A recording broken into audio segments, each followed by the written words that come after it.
You had him on after he was named the new coach of the Los Angeles Chargers, and he's back after his first draft as head coach of the Los Angeles Chargers. He is Brandon Staley. How are you, Brandon? I'm doing great, Rich. Thanks for having me. How was that draft room as the HC for the first time? What was that like? A lot like game day this year. No fans. Nice. So just a really good environment. 3 days, a lot going on, but felt like we had a really good setup. Tom Telesco and his group are just a really sharp outfit, and we've really gotten to know one another over these past 3 or 4 months, and just felt like we were prepared for the weekend, and felt like we kind of executed our plan at a high level. And what's it like to look at the the defensive staff and say, we took this offensive player? Sort of a shoe on the other foot? Well, what was that like? The good thing is there's a lot of transparency in the process. Okay. And, our guys know that we're going to do what's best for the Chargers, and we're awfully happy with how it went in that first round. Of course. And before we do get to Rashawn Slater, but you have, I guess, been in that position before, right? As a defensive coach, and you're like, boy, I wish I could get that guy. Instead, it's somebody else from the other side of the ball. I know you're all one big happy team usually, but I'm just wondering if you've ever been through that experience before yourself. Yeah, I think what you're hoping for is that you put a team out there that's capable of winning every week. So that requires both sides of the ball and the kicking game operating at a high level. So nice. I think that may be a little bit of a political line, but I think it is true. Okay, you're playing both sides of the aisle, is what you're saying right now. We got to be right down the middle now. So. But the guys know that we're a lot better football team with Rashawn Slater. Of course, because it protects the crown jewel that's back there at quarterback that so many teams are hoping their draft choice at the position this year turns into this fall, like what happened with the Chargers last year. What did you like about Rashawn Slater? Yeah, I think he just fits the critical factors for the position. He's really athletic, strong, really good balance and body control. He's instinctive. He really knows how to play the game. As you are aware, he's got really good bloodlines. His dad played 11 years in the NBA, and you can see that he's that type of athlete. But I think coming from Pat Fitzgerald's program, we have a lot of respect for Pat, just the type of competitor he is. And then, being able to join up at a premium position. When you're talking about tackles in the NFL, those are premium positions. And to be able to get that kind of value and that type of, with that type of person, we just felt like it was a great fit for how we're trying to build this offensive football team. And then we're because obviously he works. He's a smart kid. He's a Northwestern kid, and we're showing a photograph of him right now on our screen of him blocking Chase Young, who damn near was the defensive player of the year in the NFL last year. So he can handle that competition. Were there any fraught moments with all the trading going on in front of you with 10 and 12 swapping spots and 20 coming up to 11, and you're sitting there at 13, and this is the kid you might have been targeting all along? And what was that like? Yeah, I think our intel going into it, we anticipated Rashawn going in the top 10. We felt like he was that caliber of player, and then we also knew that with the quarterbacks and the kind of the skill players on offense that possibly some of these corners that it could fit right. And I think that once he got past Carolina, we felt like hey, there's a chance, and then felt like there was still an outside chance Dallas could take him. Mm-hmm. And then when they went another direction, when they went with Micah, we knew that we had him. Yeah, and that is so cool. But so you get that call from Selection Square from the headquarters at 345 Park with the Cowboys selected, and you guys must have erupted in the room, something like that. With this, because you're protecting your quarterback here. There were a lot of happy people, and it's one of those things where what we did in free agency with our line, and we just felt like this guy is going to fit in with that group so well. He plays left tackle. It wasn't like, hey, you got to move him to left tackle. He plays left tackle, and then just how we're trying to play and who we're trying to play with. Rashawn's just an outstanding fit. Now, how was your first phone call as a head coach? Welcome to the team type phone call to a draftee. That was your first. What was that like for you? Very exciting, and you know that someone's dreams coming true. Yeah. So I take that call really seriously, because that moment's going to change his life, and at the same time we get to team up. So I just wanted to make sure that he would enjoy it. I don't know how much he heard because it's pretty loud in those back rooms, right. But just try to be sincere and also tell him how excited we are to get him here. So it was special. And of course, we talk all the time about quarterbacks and how they want certain things, and I know you got a young one, so he hasn't reached that veteran status yet of draft for me, but this has to be a good call you make to Justin Herbert, right? Hey, we got you the left tackle, let's go to work, you and I. For sure. I think that, I think what Justin knows is that we're going to try and do everything we can to give him the best chance to be successful. And certainly I think what we did in this offseason with our offensive line, I just think that, definitely, proves that. And we know what an outstanding player he is, and he's only going to get better. And the way he can get better is if the people in front of him are playing at a high level. Brandon Staley, head coach of the Los Angeles Chargers here on the Rich Eisen Show. So then you take another bloodline, except this one is straight from the National Football League, and Asante Samuel Jr. What did you like about him? And walk me through some of the other guys in your draft that you're very pleased to get. Yeah, I think Asante is the type of defensive back that we really believe in playing with. He can play man-to-man from bump, from off. He's got position flex to go inside. He's got ball judge in the deep part of the field. He's got really good movement and level too. When you have to play off and you have to be able to see the quarterback and the receiver, he can really key and diagnose that way. And then, this guy can get you the ball, Rich. I think that's something that we really value in the defensive backfield, people who can get you the ball. And he's an outstanding open field tackler. So you put in the bloodlines, and, man, you feel really excited about this pick, and we feel like he's going to make our secondary a lot more complete. And I know his teammate Derwin James, fellow Noel, I know he was awfully excited. He kind of called his shot in the morning meeting before the draft, so I got to give Derwin some props on that one. Hopefully the football gods were looking out for us. What do you mean? What do you mean he called his shot? Oh, he just said, "Don't forget about the Noels," and I knew what he meant. So, You mean you didn't look at your notes and say, "What is there a safety named Knowles that I'm missing right now?" You got it from right where he was saying. Yeah, but no, that was just one of those side stories. It's always a highlight. It makes the draft more interesting. But Rich, I really like what we did on offense. I felt like Josh Palmer's a wideout. Just evaluating all these secondary players, Rich. This guy kept showing up the way he played against Georgia. How all those DBs that got drafted from Georgia, Bama, Patrick Surtain, and then just the way he played and competed at the Senior Bowl. Just feel like he adds to a group.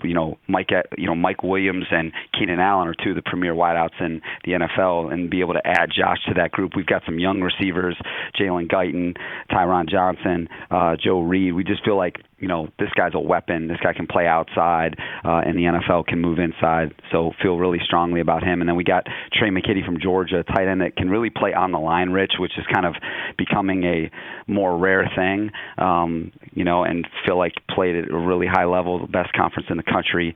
So feel like he can kind of give us that, on the line element. We added Jared Cook in free agency. We like Donald Parham, but feel like Trey McKitty can really add to that group. And then, we took a developmental offensive lineman from Nebraska. This guy, set a career record for starts at Nebraska, Brendan Hymas. He kind of gives us guard tackle flex, Rich.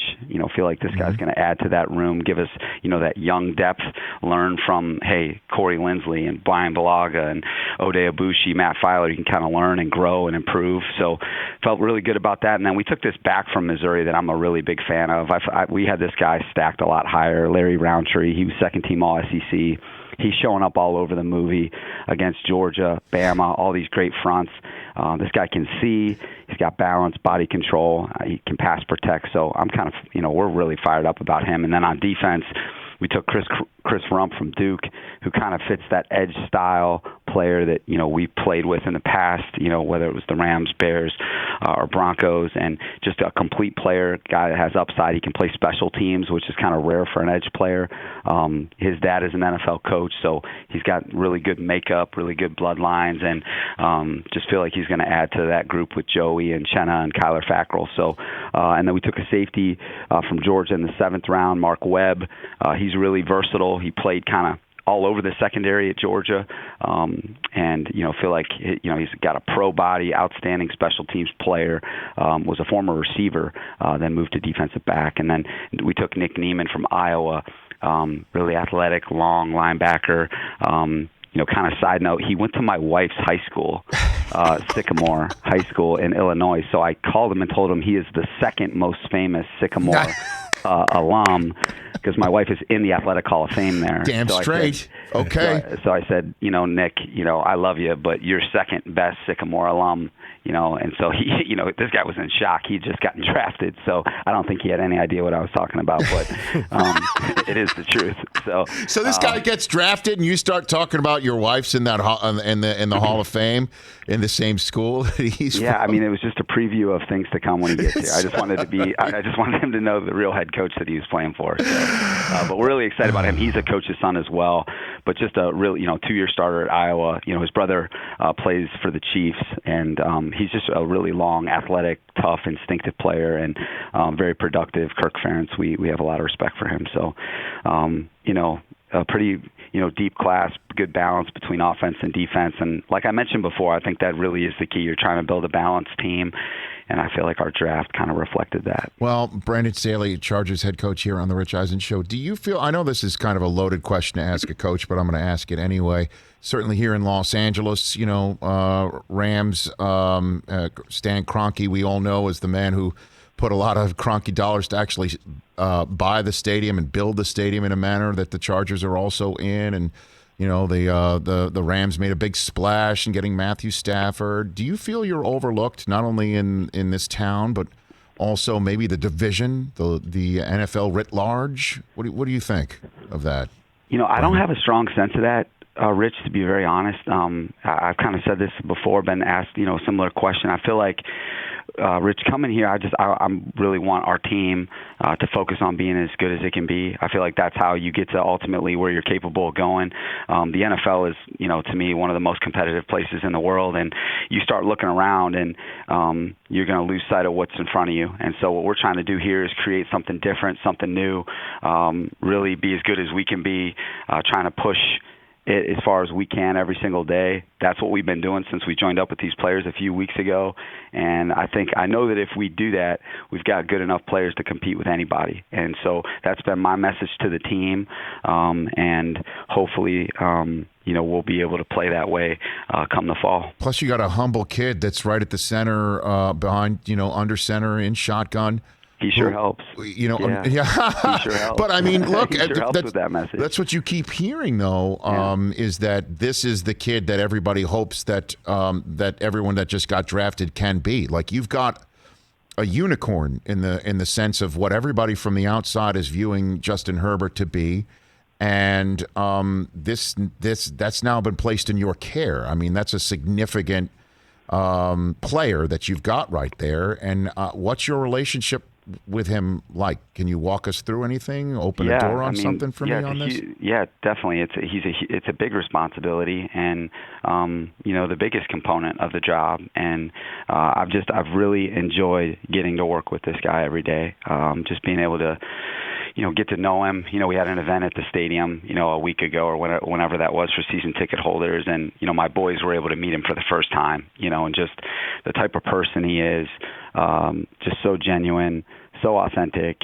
I think what people love about him is he's not manufactured. He's just himself, and he's just one of the guys.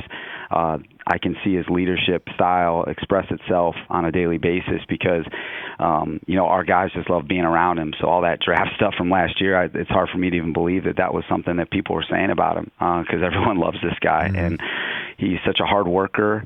And, as you know, he's so sharp. His mind is going to be one of his biggest assets. I just really enjoyed getting to do football with him, kind of provide a different lens, from the defensive side, really kind of give him that double education And this offense is an offense that I know well because it's kind of the offense that I grew up with.